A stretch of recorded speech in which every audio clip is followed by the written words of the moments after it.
New journal setup season might just be my favorite time of year, and I love setting up a reading journal more than any other kind of journal. This is a special reading journal though. I'm calling this one the Reading Journal of Destiny, which is a bit of a cheesy title, but that's because it's not destined to be with me.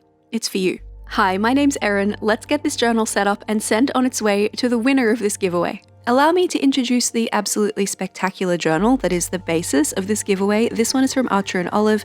It's a B5 journal with 160 pages of 160 GSM dot grid paper, and it is called the Spellbook Journal. I bought this one several months ago. You can't get it anymore, I'm so sorry. It's spectacular though, isn't it? Something I'm not sure about with this journal though, it has these deckled page edges, which I've never worked with before. Hopefully the winner of this journal doesn't mind that too much. We're going to skip the nameplate page and the first dot grid page and turn straight to the first full spread. This is going to be our cover spread for this journal, so it's going to introduce the purpose of the journal and also give me a chance to play with the theme and work out what works well together. Inspired by the cover of the journal, I wanted to take things in a magical, maybe slightly witchy direction. I will have links in the description to as many of the items as I'm using as possible, so that if you like the look of anything, you can click through and get your hands on it for yourself. You might recognize those blue papers with the gold embossing. Those are from JOURNALSAY, and I used them in the first of the mystery bullet journals that I gave away for 2024 as well. The map washi tape is also from JOURNALSAY. The color scheme here has really brought itself about based on some things that I'm going to be using soon.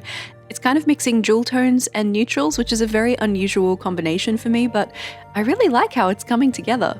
I'm using a lot of blue lately, and I'm using blue again here obviously, but it won't be the sole kind of color focus of this setup. There will be some other jewel tones in it there as well. There'll be some green and some purple. And I didn't go into this setup with an idea already in mind of how I was going to use all these things together. I'm really working it out as I go, flying by the seat of my pants, which is one of my favorite ways to decorate because it feels very meditative. In a B5 journal like this, you have heaps of space to play, so I was having a really good time just completely covering the spread as much as I could, but making sure to leave a little bit of room for a heading, of course. And this is a reading journal, so of course it makes sense to include a washi tape with some books on it. This one's from Paper Monogatari, and it is my favorite bookshelf washi tape that I have ever come across. Adding washi tape that goes all the way to the outside edges of the pages is something that I do all the time, so I'm forever trimming the edges of the washi tape at the edges of the pages, and I'm finding with this deckled edge page that that's a lot harder than usual. The page edges are straight, but they're a little bit fuzzy. It's like they've been torn rather than cut.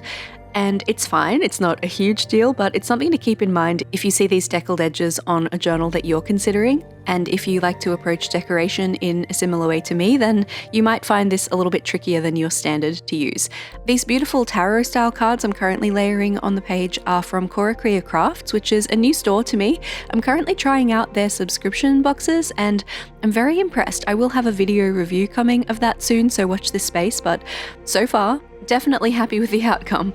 And that little square of space that's left in the middle is the perfect place to add a heading, a title for this page, to introduce the purpose of the journal, which of course is a reading journal for 2025. I've stamped that one down with my typical, usual, use them all the time letter stamps, and I'm going to layer a frame over the top, but probably not this one. This one's a bit much. I think we're going to go with one that's a little bit less intense, like this. So those tarot design cards and the stamp ephemera that I'm using here, and also lots of other stuff that will be coming up in subsequent spreads, are all from the September KUMA Crafts Vintage Craft Box. But you can also get them separately on the website too if you just wanted one of the things rather than all of the things. Not me forever changing my mind about sticker placement. These ones are from Robin Haley and the Quirky Cup Collective, respectively. And hey, have you noticed my lovely sparkly jewelry pieces while we've been working on this cover spread?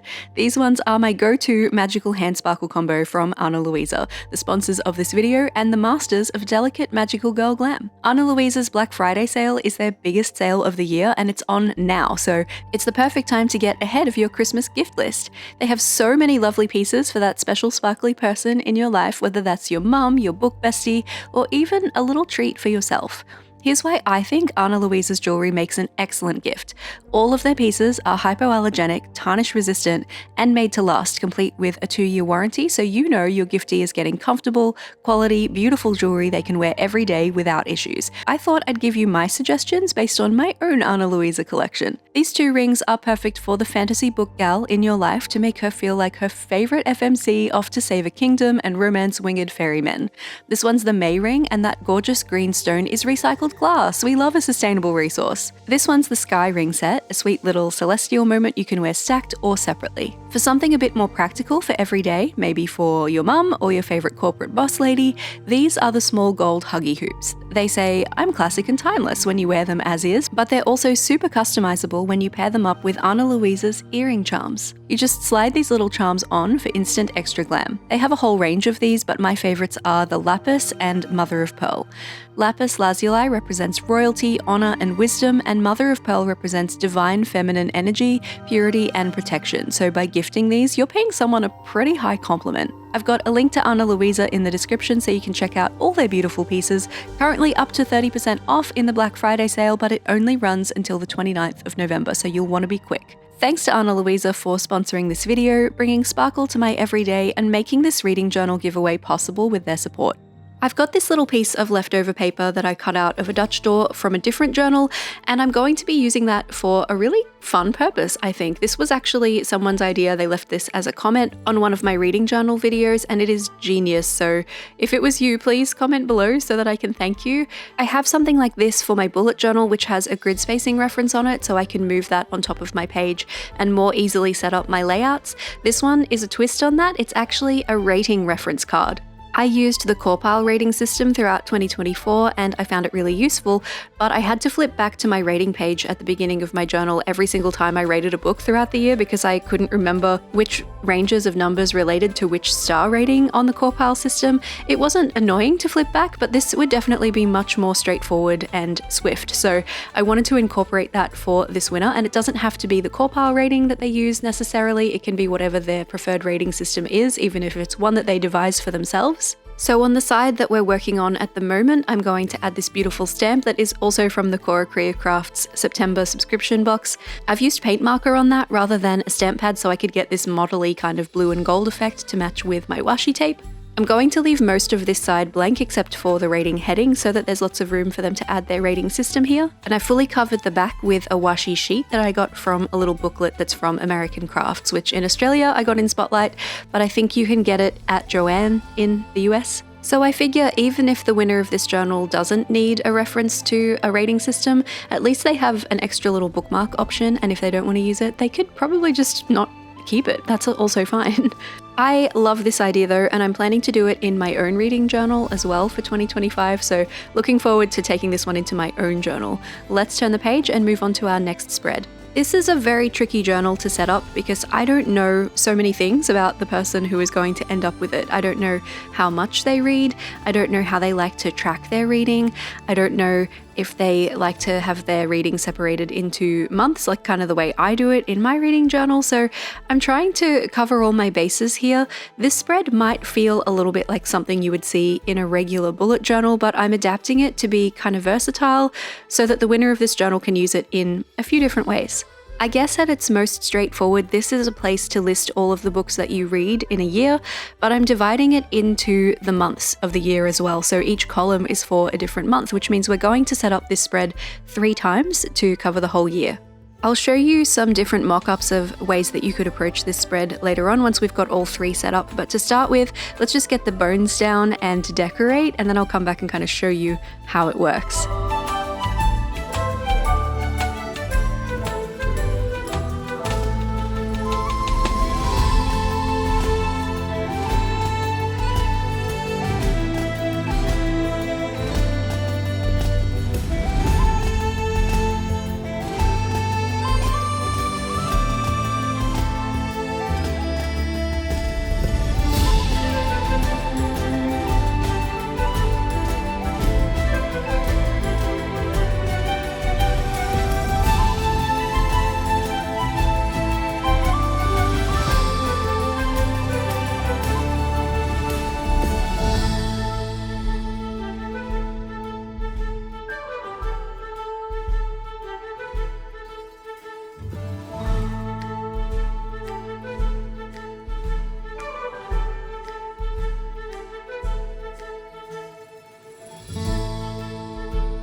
If you've never tried using your paint markers with your stamps, I really recommend it. I think you're missing out. You can have every single color that you have in a paint marker, just scribble it on the surface of your stamp and transfer that to your page, and you have instant stamp ink without having to buy another stamp pad. It's the best. It does take a little longer than a stamp pad, obviously, because you have to manually add the ink, like load up the stamp yourself. But I think it's so worth it because you can avoid getting stamp ink on the little corners of the stamps and get those weird little box effects around the corners. And you also just generally will have more colors to choose from. And I just think that is the best thing ever. You can also use your regular markers if you're going with a fairly small stamp and it's a rubber stamp like these ones. I wouldn't recommend using a regular water-based marker like a Tombow with something like a silicone stamp because it just doesn't really seem to work. It just goes kind of globby and doesn't stick to the stamp as well. But you can use paint markers with those, so go forth and paint stamp, I say. This spread is just about done. I'm just going to finish up some extra decoration with this little stamp roll of washi tape, and then we'll turn over to the next one, and it's going to be the exact same dimensions, the exact same layout, but I'm going to decorate it differently so that each third of the year, I guess, feels a little bit different. In case you're also planning to use a B5 journal for your reading journal for next year, or a bullet journal and you want to use this layout, I will be sharing the grid spacing with you. I'm just going to finish setting them up first and then I'll show you the grid spacing and some recommended ways to use them.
Onward to the third and final iteration of this part of the journal before we move on. I'm having a good time coming up with different ways to use these pieces together to make different looks, and especially love stacking my washi tapes like this to make kind of a solid pattern, especially if it's going to sit behind something else. This fun little irregular edge washi tape and also the one that's at the top of the spread there are both from the Lunar Mystery washi tape set from Notebook Therapy. And if you just fell in love and you want to get those for yourself or anything else from Notebook Therapy, you can use my code Erin for 10% off. They're also one of the few notebook suppliers that make B5 size journals, so if you're into this size but you can't get this specific one from Ultra and Olive anymore, Notebook Therapy is worth a look.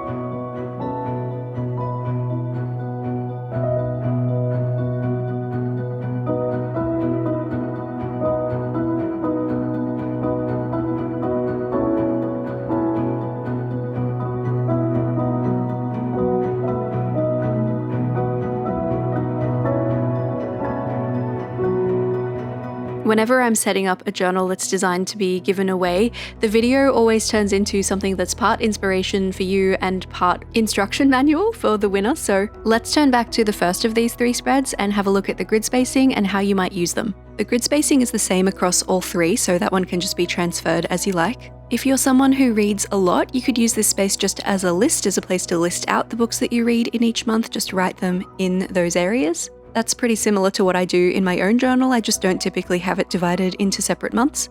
If you're someone who reads a few books each month, but a list would leave you with too much leftover space, if you have access to a printer, you could print some mini book covers here, or if you just read 1 or 2 books a month, then you could just add a bigger book cover and use the space up like that.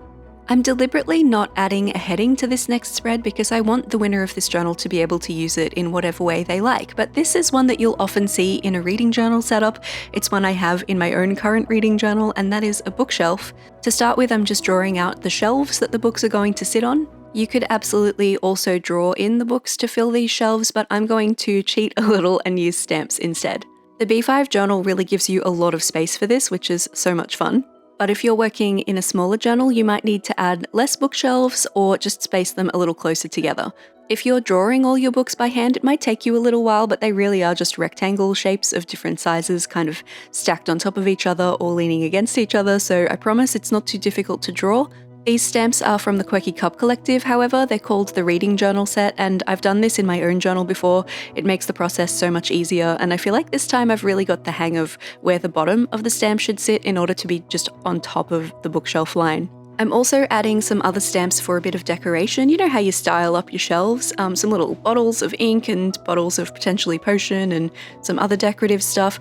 These could potentially just be decoration, or they could work as a key if you like. I've deliberately left off having a heading on this spread because there are so many ways that you could use it. You could use it as a tracker where you colour in the spines of the books in a different colour to represent something like the genre or the format that you read the book in.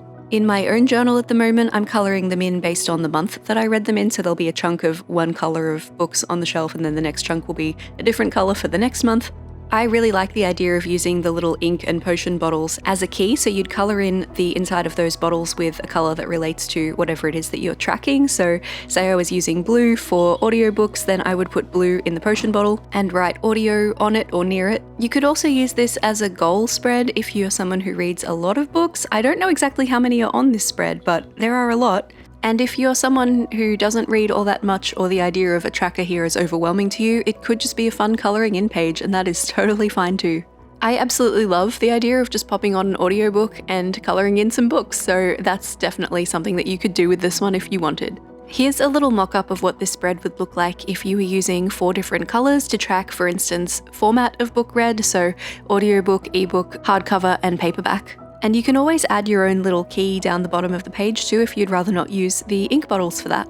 Let's move on to our next 2 pages. On the left here we're going to have a series tracker, and on the right a goal tracker for those of us who like to set a goal for the number of books that we read in a year. Starting off with the series tracker though, and this is one I always find really challenging. It's a useful thing to have in a reading journal, but I just haven't seemed to come across a way that works really well for me yet. I haven't used this system before, so hopefully it does work for whoever ends up with this journal. I'll pop the grid spacing for this one up on the screen in a moment, but obviously some series are really, really long and some series are only a few books long, so I wanted it to be a series tracker that's quite adaptable. We'll come back to it in a minute, but we're going to start on the goal page here as well, because I am nothing if not non-linear. It was also really hard to come up with a way to set up a goal page that could be flexible so that if the person who ends up with this journal reads a lot, then maybe they can still use the goal tracker, versus someone who doesn't read as much. They can still use the goal tracker. You know, it's a page that you'll probably want to finish. So this one was really tricky for me, and the last thing I want to do is make someone feel pressured to read more or to try and hit a goal because they feel like they have to. I went for stamps because I felt like something a bit illustrative and cute would be a little bit more approachable than something a bit more dry and militant. I started out with the genre stamps from the Quirky Cup Collective. I'm also filling it in with some from the Practical Magic and the Fantasy and Fiction sets. I stamped 20 of these little graphic stamps, and I figured if nothing else you could use them as a goal tracker of reading one from each genre, if that makes sense, a book that kind of fits the image. More like a challenge than a goal, so that maybe there's a little bit less pressure on it. Alternatively, you could use those as 1 image per book, or if you're someone who reads a lot, you could use it more like 1 image per 5 books, and maybe that 20 will work out to 100 if that's your goal. But I did also expand on it a little bit more to give you some more flexibility, just in case. I'm going to jump back in with a really small stamp after we've added all the decorations to this spread, and just add that tiny little star stamp in all of the gaps so that there's another thing to colour in case you want to make the goal higher than just the number of images, or having each one represent more than 1 book. You can really take it higher that way. In fact, right now we have 20 of those little graphic stamps on the page. I'm going to add 5 more of those, so we've got 25 total, and each one of those could be worth 4 books if you want it to be 100 for your goal, or you could play things a little differently once we've got those stamps down on the page with the tiny little stars. I deliberately haven't added any numbers here because I didn't want it to be locking anybody into how many of a book they needed to read to mark things off on this goal page, so I'm leaving it up to interpretation. But I'm ending up with 25 stars as well as 25 graphics, so at its most straightforward, this can be a tracker of 25 books or a tracker of 50 books, unless you want to make them multiples, in which case you can make a track however many you want. I hope that made sense. That was really difficult to explain.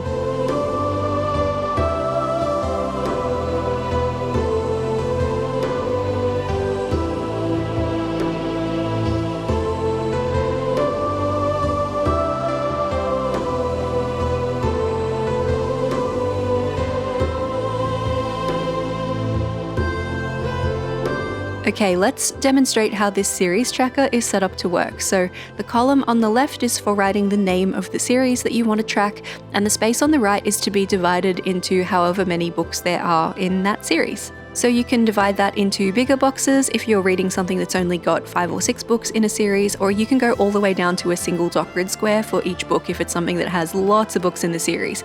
Any space you don't need, you can just color in black. And we've already talked about the goal tracker a little bit, but I just wanted to show you a little mock-up of what it would look like all colored in. And once again, if you didn't want to use it as a goal page, you could cover up that heading in the middle or just ignore it and just color everything in for funsies. That's totally allowed. So this is with just the bigger ones, leaving the stars as decoration, or we can color in the stars as well and make them also count for a book or just be decorative, whatever works best for you. Of course, you can also add more little images, more little stamps to this page if you wanted to make it up to a different goal number. Whatever you want to do here, winner of this journal, is absolutely welcome. It is your journal, not mine. Let's move on to the next spread. This one is kind of just for fun. On the left, we're having a book bingo, and on the right, we're having a book bracket. Just a single page one though, nothing too crazy. I didn't have a book bingo in my own reading journal last year. Here is the grid spacing for this one in case you want to copy it. It's got 5 spaces by 5 spaces for writing down bingo things. And then I did the book bingo that was associated with the Gooba Readathon hosted by Jashi Corinne and Monica and Rachel, and that was so much fun. And then I wished I had one, so I'm making sure to include one here for this journal winner.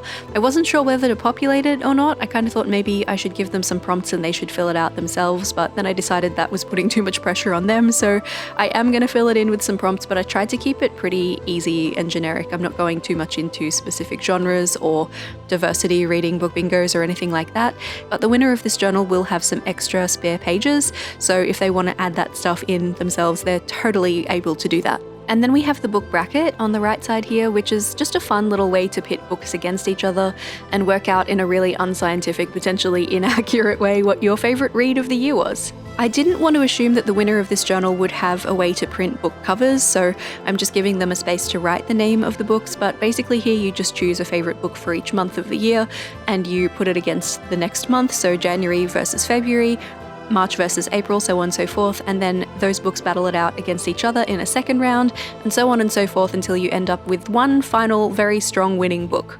I set one of these up in my own reading journal for 2024, and I didn't end up loving it. I did it a very different way, and it was sort of broken. It didn't really work, so I'm not giving them the same version that I used in my own journal. This one actually will work.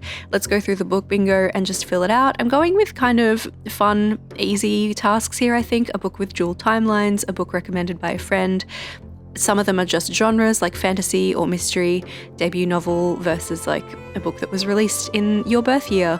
And I'm sure you know how bingo works, but just in case you don't, you will just colour in a tile when you finish a book that is appropriate to the prompt that's on it, and try to make a line that goes from left to right, top to bottom, or diagonally, and maybe ultimately try to fill in the whole board. And it's up to the winner of this journal if they want each book to only apply to one square, or if there is a book that applies to more than one, maybe they will be kind to themselves and let them assign a book to more than one square. It's totally up to them, and it's totally up to you if you add one of these to your journal too. Now let's make the spread pretty.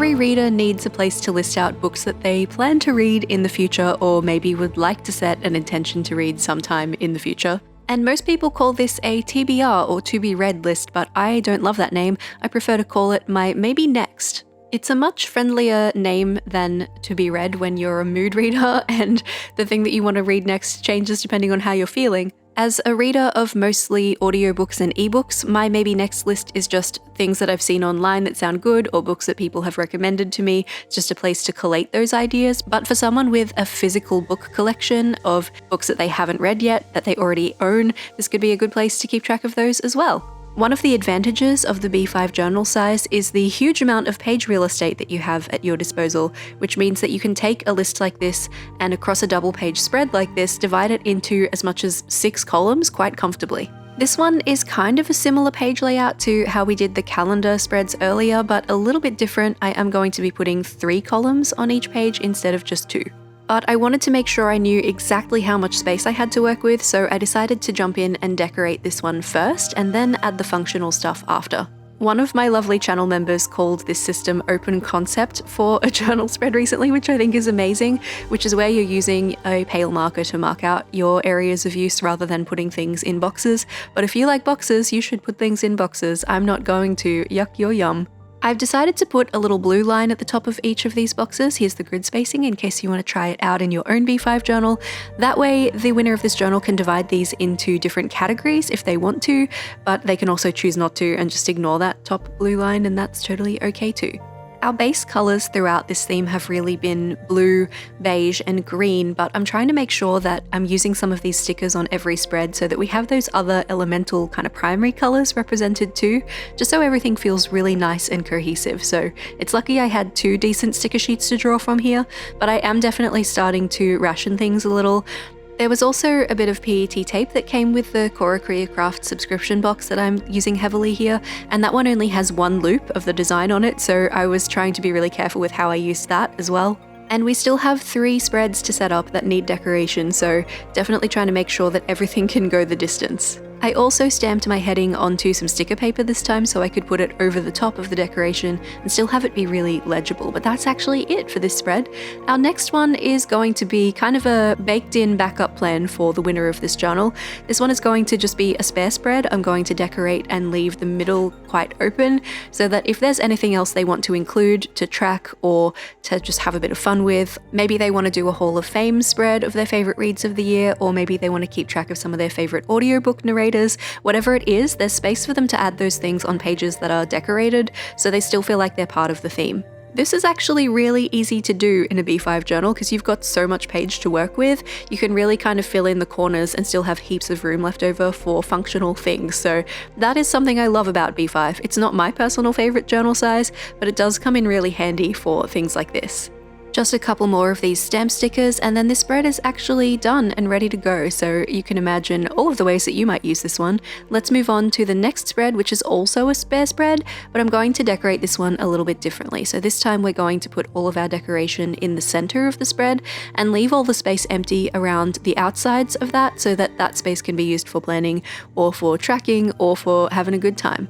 This one I think would actually be a great place to collate favorite quotes from books. You could scribble them kind of going in all different directions like you would do on, say, a birthday card that's signed by lots of people, that kind of a vibe.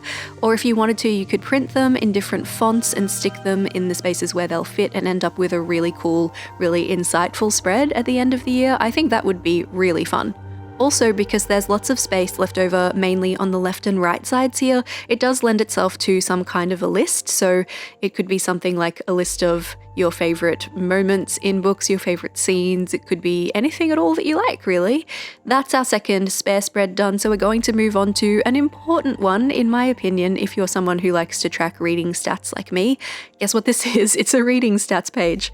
Because I don't know how much the winner of this journal reads, and I can't go through and include monthly reading stats pages like what I do in my own reading journal, I thought this would be a cool way to still give them the option to track stats if they want to, and they can choose the stats that they want to track because that's quite a personal thing. The stuff that's interesting to you may not be interesting to me and so forth, so I'm not going to fill in those stats, but I am going to recommend Storygraph if you're someone who wants to keep track of this stuff without having to manually write these things down for yourself all the time. I use Storygraph to track my own reading. You just tell it when you start and finish a book, and I don't even really use most of their book review functions. I just do the star rating, and I find it really interesting and helpful. Not sponsored, I just genuinely really like it. Here's my grid spacing for these stats. So the space at the top is obviously where you're going to write down what the statistic is, and I'm filling in with stamps the initial for each month of the year down the left side here, so all of the columns after that are for the stats for that month. So things like the number of pages read, the number of books completed, the number of hours if you're into audiobooks and you're interested in that information.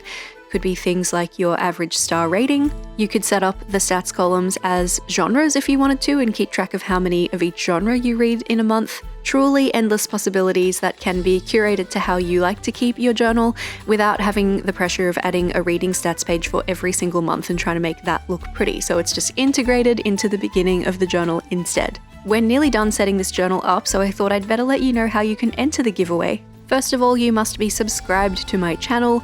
And secondly, you need to leave me a comment down below telling me what your favorite read of 2024 has been and why. This giveaway is open internationally, and the winner will be announced on my community tab on the 4th of December Australian time. Best of luck with the giveaway, and I'm really hoping to find some gems of book recommendations in there for myself too. That was a very strategic giveaway entering question because I want to know what your favorite book was, just for my own curiosity. The reading journal of Destiny is almost complete. I'm just adding some highlights to every second one of these rows so it's really clear where all of those stats are going to go. And to make it feel extra cohesive with the spreads that came before, all it needs now is a heading for this stats page, and the reading journal of Destiny for 2025 is finished and ready to meet its owner. Unlike the mystery bullet journal, this one is going to be a once-a-year giveaway. I won't be doing one mid-year. This is just going to be your only chance to win one for 2025. So let's have a little flip through from start to finish. I'm so excited for this journal to end up in the hands of someone who might get some joy and some use out of it, but I'm also really hopeful that it gave you some inspiration for your own reading journal for your setup for next year as well, especially if you're planning to use a B5 journal like this one. Don't forget there are links to everything I used here down in the video description in case you want to get your hands on any of it. And if you do recreate any of these spreads, I would love to see. You can tag me on Instagram at erinsmith.art or send them to me as a DM. Truly, nothing would make me happier. Don't forget to check out Ana Luisa's Black Friday sale with up to 30% off so you can get ahead of your Christmas shopping and find that perfect little sparkly piece for the magical girl in your life, especially if that's you. And make sure to use my link in the description if you do that so that they know I sent you. My dream for the final pages of this journal, all of the blank ones that come after this stats page, is that the winner of this journal will fill them up with their thoughts and feelings and collages about all of the books that they read in 2025. If you're still in need of some more reading journal inspiration, particularly for B5 journals, there's a link on the screen now to my 2024 bullet journal setup in a B5 book, and also a link to my reading journal playlist from all throughout the year.